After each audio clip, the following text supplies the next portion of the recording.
పెద్దపల్లి జిల్లాలో చిట్టీల పేరుతో ఘరానా మోసం చేసిన ఠాకూర్ హనుమాన్ ప్రసాద్ ను అరెస్ట్ చేశారు పోలీసులు.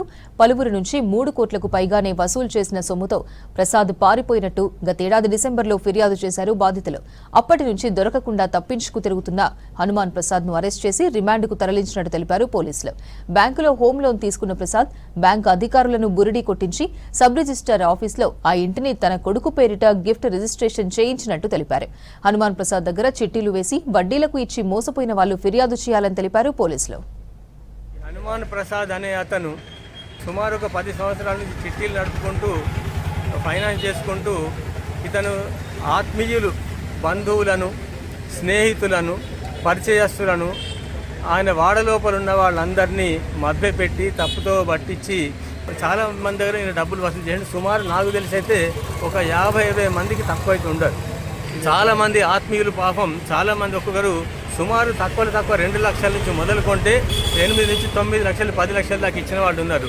ఎన్నో తీర్ల వారు డబ్బులు జమ చేసుకున్నారు. జమ చేసి పెట్టుకున్న డబ్బులని ఈయన నమ్మించి మోసం చేసి వాళ్ళ దగ్గర డబ్బులు తీసుకుపోయి సుమారు ఈయన సంవత్సర కాలం నుంచి ఈయన అవుట్ ఆఫ్ స్టేషన్, ఈయన కనబడడం లేదు. పెద్దపల్లి పోలీసులకు మాత్రము ప్రత్యేకమైన ధన్యవాదాలు. మేమందరికీ వారికి రుణపడి ఉన్నాం. పెద్దపల్లి పోలీసులు మాత్రము చాకచక్యంగా అతన్ని పట్టుకొచ్చిండు. ఆయన నమ్మక ద్రోహం చేసినాడు కాబట్టి ఇతన్ని మాత్రం వదిలిపెట్టే ప్రశ్నే లేదు.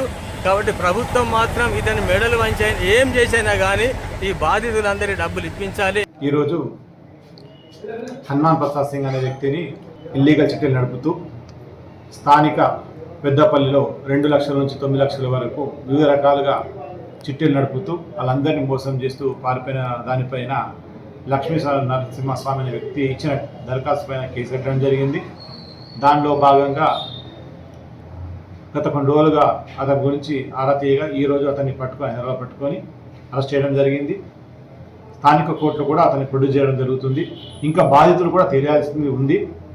ఆ బాధితులందరూ స్థానిక పోలీసులు వచ్చి వాళ్ళు ఎంత మొత్తం నష్టపోయినారో దానికి సంబంధించిన బుక్కులు కానీ రిసిప్ట్లు కానీ తీసుకొని వస్తే వాళ్ళ యొక్క సాక్ష్యాన్ని కూడా మేము నమోదు చేసుకోవడం జరుగుతుంది. దీన్ని బట్టి అతను ఎంతవరకు మోసం చేసిండో కూడా మేము తుది నివేదికలో ఇవ్వడానికి మాకు దర్యాప్తులో సాగించడం అవుతుంది.